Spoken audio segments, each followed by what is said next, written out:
नमस्कार दोस्तों, सबसे पहले हम आपका स्वागत करते हैं कैरियर मेकर इंस्टीट्यूट में। और हमेशा की तरह आज हम फिर हाजिर हैं 4 जून 2023 का करंट अफेयर की एक नई क्लास को लेकर के। और उसके पहले जैसा कि हम हमेशा पिछले वीडियो में दिए गए प्रश्न का जिसका जवाब की प्रतीक्षा हम कमेंट्स बॉक्स में करते हैं, सबसे पहले हम उस प्रश्न को देखते हैं। आइए देखते हैं सबसे पहला प्रश्न आपके लिए क्या था। डिजिटल कुंभ संग्रहालय का निर्माण कहाँ किया जाएगा? 4 ऑप्शंस थे हमारे पास, हमने आपको दिए थे और सभी मित्रों ने सही जवाब दिया है। उसका सही जवाब है उत्तर प्रदेश। डिजिटल कुंभ संग्रहालय उत्तर प्रदेश में प्रारंभ किया गया। उत्तर प्रदेश में पर्यटन विभाग ने डिजिटल कुंभ संग्रहालय नामक एक उल्लेखनीय परियोजना के निर्माण का प्रस्ताव दिया है। इस संग्रहालय का उद्देश्य प्रसिद्ध कुंभ मेले के पौराणिक और ऐतिहासिक महत्व में अंतर्दृष्टि प्रदान करते हुए आगंतुकों को एक आधुनिक और गहन अनुभव प्रदान करना है।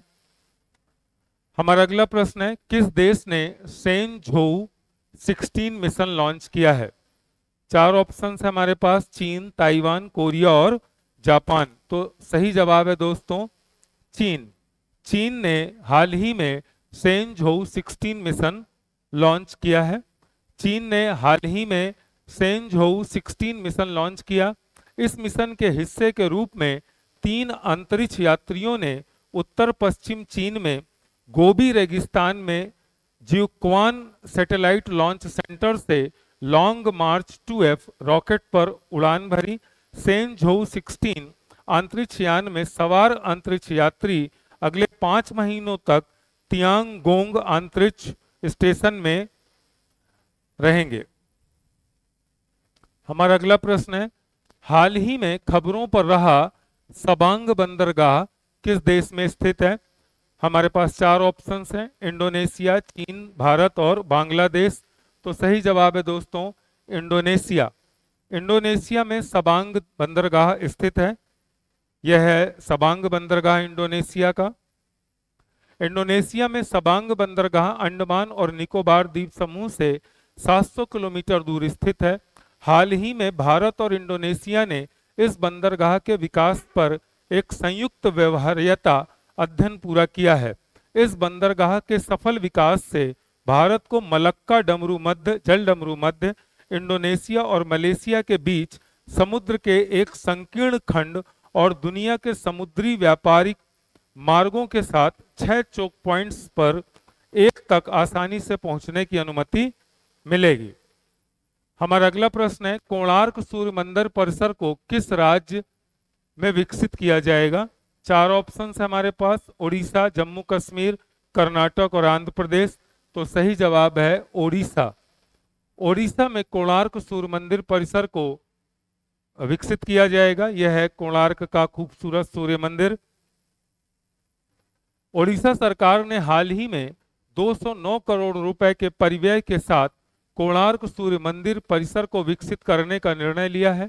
इसे Konark heritage area development plan के हिस्से के रूप में विरासत और स्मारकों के एकीकृत विकास और पर्यटन स्थल योजना के तहत विकसित किया जाएगा। हमारा अगला प्रश्न है, हाल ही में किस देश में एक जलमग्न मिट्टी का ज्वालामुखी सब मैरीन मड वोल्केनो देखा गया? 4 ऑप्शन है हमारे पास, नॉर्वे, इंडोनेशिया, हवाई द्वीप और भारत। तो सही जवाब है दोस्तों नॉर्वे। नॉर्वे में हाल ही में एक जलमग्न मिट्टी का ज्वालामुखी देखा गया है। एक जलमग्न मिट्टी का ज्वालामुखी सब मैरीन मड वोल्केनो पानी के नीचे की भूगर्भीय संरचना है जो समुद्र से मीथेन जैसे गैस या तरल पदार्थ के लगातार निष्कासन के बाद बनती है। वैज्ञानिकों ने हाल ही में बैरेंट्स सागर में नॉर्वे के बेयर द्वीप के करीब एक जलमग्न मिट्टी के ज्वालामुखी को देखा है। हमारा अगला प्रश्न है, global polio eradication initiative GPEI की स्थापना किस वर्ष की गई? इसका सही जवाब है दोस्तों 1988 1988 में किया गया। Global polio eradication initiative GPEI इतिहास में सबसे बड़ी सार्वजनिक स्वास्थ्य पहल है। इसकी स्थापना 1988 में हुई थी। हाल ही में कैमरून, चाड और नाइजर ने GPEI के माध्यम से WHO के सहयोग से 2020 के बाद से अफ्रीका का सबसे बड़ा पोलियो टीकाकरण अभियान शुरू किया है। हमारा अगला प्रश्न है, फुकोट कर्नाली जल विद्युत परियोजना के लिए किस देश के साथ समझौता किया गया है? 4 ऑप्शंस हैं, नेपाल, बांग्लादेश, श्रीलंका और इंडोनेशिया। तो सही जवाब है दोस्तों नेपाल।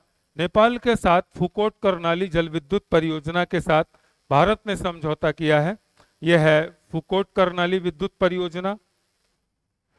एक महत्वपूर्ण सहयोग में national hydro electric power corporation NHPC और विद्युत उत्पादन कंपनी VUCL ने फुकोट कर्नाली जल विद्युत परियोजना के विकास के लिए एक प्रारंभिक समझौते पर हस्ताक्षर किए हैं। हमारा अगला प्रश्न है, XPOSat भारत का पहला पोल रिमेट्री मिशन किस संस्था द्वारा बनाया जा रहा है? इसका सीधा जवाब है मित्रों इसरो। इसरो द्वारा बनाया जा रहा है। XPOSat X-ray polarimeter satellite Bharat का पहला पोल रिमेट्री मिशन है जो अभी इसरो और रमन रिसर्च इंस्टीट्यूट द्वारा बनाया जा रहा है। इसरो के अनुसार XPOSat चरम स्थितियों में चमकीले खगोलीय एक्सरे स्रोतों की विभिन्न गतिकी का अध्ययन करेगा और 2 पेलोड ले जाएगा। चरम स्थितियों में चमकीले खगोलीय एक्सरे स्रोतों की विभिन्न गतिकी का अध्ययन करने वाला यह दुनिया का केवल दूसरा ध्रुवीय मिति मिशन है। हमारा अगला प्रश्न है, विश्व साइकिल दिवस कब मनाया जाता है? तो मित्रों विश्व साइकिल दिवस कब मनाया जाता है? इसके 4 ऑप्शंस हैं हमारे पास, 3 जून, 4 जून, 5 जून। तो सही जवाब है मित्रों 3 जून। 3 जून को विश्व साइकिल दिवस मनाया जाता है।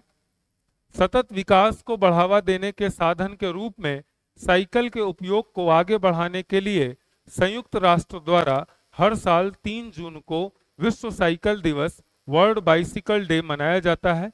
इस दिन का उद्देश्य बच्चों और युवाओं के लिए शिक्षा को मजबूत करना, बीमारी को रोकना, स्वास्थ्य को बढ़ावा देना, सहिष्णुता, आपसी समझ और सम्मान को बढ़ावा देना तथा सामाजिक समावेश और शांति की संस्कृति को बढ़ावा देना है।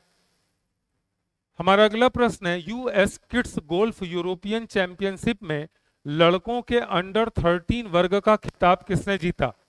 4 ऑप्शंस हैं, जीव सिंह, हरजय मिल्खा सिंह, पंकज अडवाणी। इनमें से कोई नहीं। तो पंकज अडवाणी तो स्नूकर के खिलाड़ी हैं। जीव मिल्खा सिंह अंडर 13 से बाहर हैं। हरजय मिल्खा सिंह जो कि जीव मिल्खा सिंह के लड़के और मिल्खा सिंह के पोते हैं, इन्होंने US kids golf European championship में अंडर 13 का खिताब जीता है।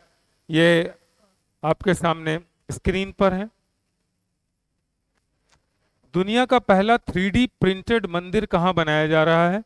दुनिया का पहला 3D प्रिंटेड मंदिर तेलंगाना में बनाया जा रहा है। तेलंगाना इसका सही जवाब है। ये 3D प्रिंटेड मंदिर है। तेलंगाना में दुनिया का पहला 3D प्रिंटेड हिंदू मंदिर बन रहा है। सिद्दीपेट के बुरुगुपल्ली में एक गेटेड विला समुदाय चरविथा मीडोज के भीतर स्थित 3D प्रिंटेड मंदिर शहर स्थित अप्सुजा इंफ्राटेक द्वारा 3800 वर्ग फुट के क्षेत्र में बनाया जा रहा है। यह एक 3 भाग संरचना है। अप्सुजा इंफ्राटेक ने इस प्रोजेक्ट के लिए 3D printed construction company simply forge creations के साथ करार किया है। अप्सुजा इंफ्राटेक के MD हरिकृष्ण जीदीपल्ली ने कहा, संरचना के भीतर 3 गर्भगृह हैं।